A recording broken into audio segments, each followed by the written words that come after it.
अब आता है डेरिवेशन, इसका नाम है elastic potential energy of a stretched wire.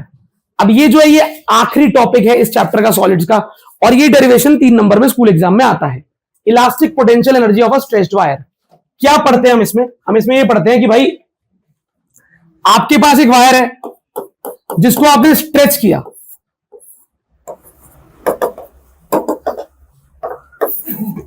Length पहले एल थी, आपने कर दी डेल्टा एल, पर ये खींचने के लिए आपने यूज किया एक फोर्स का। किसका?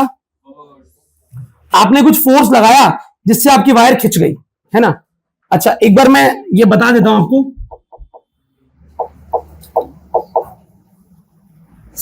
कि हमने जो फोर्स लगाया है वो फोर्स हमने वायर के निचले हिस्से पे लगाया है। यहां पर वायर के निचले से फोर्स लगाया, वायर खिंच गई जान लगाने से। अब मैं अगर आपसे एक सवाल पूछूं, क्या ये सारा का सारा फोर्स नीचे वाले बॉटम पे ही लगेगा या ऊपर तक ट्रांसफर होगा? जब वायर को खींचूंगा तो वायर का निचले हिस्से में मैंने ऐसे रस्सी बांध के खींचा, तो क्या निचला हिस्सा खिंच के अलग हो जाएगा या वो फोर्स पूरे वायर पे ट्रांसफर होगा? अच्छा, क्या लगता है ज्यादा खिंचाव इस हिस्से में होगा या टॉप वाले में? ऑब्वियसली आप फोर्स वहां लगा रहे हो, ज्यादा स्ट्रेच या ज्यादा स्ट्रेस अंदर यहां आएगा, वहां थोड़ा सा कम खिंचाव होगा, पर खिंचाव होगा हर हिस्से में।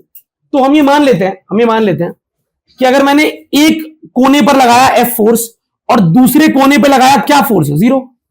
मैंने इस कॉर्नर पे कितना फोर्स लगाया? एफ, और उस कॉर्नर पे 0। अरे बोलो, तो पूरे वायर पे कितना फोर्स लगा होगा ऑन एन एवरेज? अगर हम एवरेज निकालें, एक कॉर्नर पे एफ है, एक कॉर्नर पे 0 है। बहुत बढ़िया, एवरेज फोर्स निकालेंगे तो क्या आएगा? 0 प्लस एफ बाय, यानी कि एफ अपॉन 2। किसको समझ में आया कि एवरेज ऐसे ही निकलता है? हाथ नीचे। तो मैंने एवरेज फोर्स निकाल लिया जो पूरी वायर पे लग रहा है। सही है भैया? हाँ। अच्छा।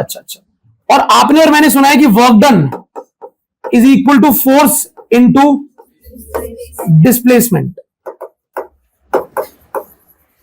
एक सवाल पूछता हूं मैं आपसे, क्या वायर के अंदर सच में पोटेंशियल एनर्जी स्टोर होती है? बालक, ऑब्वियसली आप एक वायर को खींचते हो, खिंची पड़ी है, जान लगा के मैंने खींच रखा है वायर को, छोड़ूंगा तो वो ओरिजिनल लेंथ पे आती है। पूरी जान से खींचा, इतनी सी खींची वायर, इतनी सी खींची है, छोड़ूंगा तो ओरिजिनल लेंथ पे आएगी। तो छोड़ने के बाद ओरिजिनल लेंथ पे वापस आने के लिए कुछ एनर्जी चाहिए ना, वो एनर्जी उसके अंदर है। वो कहां से आई? जब मैंने उस वायर को खींचा था तो मैंने अपनी एनर्जी उस वायर को दे दी थी। मैंने उस वायर पे किया था वर्क। क्या किया था? और जितना काम मैंने उस वायर को खींचने में किया, मेरा उस सारा का सारा वर्क उस वायर के अंदर पोटेंशियल एनर्जी बनकर स्टोर हो गया। जैसे ही मैं उस वायर को छोड़ूंगा तो उसी एनर्जी से, जो मैंने ही वायर को दी थी, उसी एनर्जी से वायर वापस से अपनी ओरिजिनल शेप में आ जाएगी। क्योंकि एक नॉर्मल चीज पड़ी हुई है चुपचाप, उसको अगर मूव करके छोटा होना है, बड़ा होना है, उसे एनर्जी चाहिए। मेरी खिंची हुई वायर के अंदर पक्का एनर्जी है, तभी छोड़ने पर वो ओरिजिनल लेंथ पे अपने आप आ रही है। और वो एनर्जी किसने दी है उस खिंची हुई वायर को? स्ट्रेच्ड वायर को एनर्जी किसने दी है? हमने। कब दी? जब हमने उस पर वर्क डन किया। आपने अगर 5 जूल का वर्क डन किया वायर को खींचने में, तो उसके अंदर 5 जूल एनर्जी स्टोर हो गई। आपने 8 जूल का वर्क डन किया तो उसके अंदर 8 जूल एनर्जी स्टोर हो गई। मतलब जितना मैं वर्क डन करूंगा वायर को खींचने में, उतनी एनर्जी वायर के अंदर। अच्छा, तो मैंने कहा एक काम करते हैं, वर्क डन निकाल लेते हैं। जितना मैं वर्क डन करूंगा उतनी एनर्जी स्टोर होगी नागर साहब। जितना वर्क डन उतनी एनर्जी, मैं कर रहा हूं वर्क डन, वही उसके अंदर एनर्जी बन के स्टोर हो रहा है। तो मैं वर्क डन निकाल लेता हूं कि मैंने कितना वर्क डन किया। मैंने वायर की लेंथ एल थी, उस वायर की एल लेंथ में कितना डिस्प्लेसमेंट लेके आया मैं? कितनी लेंथ खींच दी मैंने? डेल्टा। तो जितना मैंने डेल्टा एल खींचने में वर्क डन किया, वो सारा वर्क डन उसके अंदर एनर्जी बन के। तो let us calculate my work done. My work done will be potential energy of the wire. तो वर्क डन होता है फोर्स इनटू डिस्प्लेसमेंट। कितना फोर्स लग रहा है पूरी वायर पे? Average force. और डिस्प्लेसमेंट कितनी हुई है वायर की? डेल्टा। तो वर्क डन क्या आ गया? F/2 into. अच्छा, अब इस फॉर्मूले को स्ट्रेस और स्ट्रेन के रूप में लाने के लिए, ये फॉर्मूला बिल्कुल सही है आपका, पर स्ट्रेस और स्ट्रेन की टर्म्स में लाने के लिए हमने क्या किया? हमने इस पूरे के पूरे एक्सप्रेशन में एरिया इंटू लेंथ से मल्टीप्लाई कर दिया और एरिया इंटू लेंथ से डिवाइड कर दिया। मल्टीप्लाई और डिवाइड कर दिया मैंने, देखना इधर, F/2 इंटू डेल्टा एल को F/2 इंटू डेल्टा एल को मैंने एरिया इंटू लेंथ से मल्टीप्लाई किया और एरिया इंटू लेंथ से डिवाइड कर दिया। समझ में आया भैया? एरिया इंटू लेंथ क्या होता है बालक? ऐसा होता है कि अगर ये एक वायर है या फिर एक सिलेंडर है तो ये वाला एरिया इंटू ये लेंथ, ये जो एरिया इंटू लेंथ है ना, इसे कहते हैं वॉल्यूम। क्या कहते हैं? आप जानते हो ना, वैसे एरिया सर्कल का एरिया होता है पाई आर और एल मतलब एल, यही तो होता है वॉल्यूम का formula, pi r square h. तो एरिया इंटू लेंथ करने पे आती है वॉल्यूम। भैया पर आपने एरिया इंटू लेंथ यानी वॉल्यूम से मल्टीप्लाई डिवाइड क्यों किया? क्योंकि ऐसा करने से मेरा ये पूरा एक्सप्रेशन जो फोर्स और डेल्टा एल के टर्म्स में है, ये स्ट्रेस और स्ट्रेन के टर्म्स में आ जाएगा। कैसे देखते हैं। अच्छा अब बताओ, ध्यान से आंखें खोलकर देखना बच्चों। ये force upon area, force upon area क्या होता है? स्ट्रेस। क्या होता है? अच्छा, और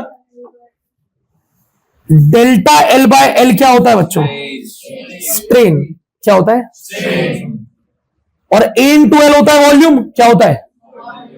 तो क्या अगले स्टेप में मैं ऐसा लिख सकता हूं,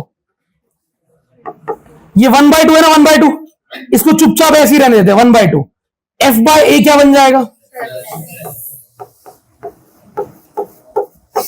delta L by L into, अब ये आ गया क्या? Work done. क्या आ गया? अरे बोलो। और भैया ने कहा था जितना हम वर्क डन करते हैं उतनी ही होती है उसकी पोटेंशियल।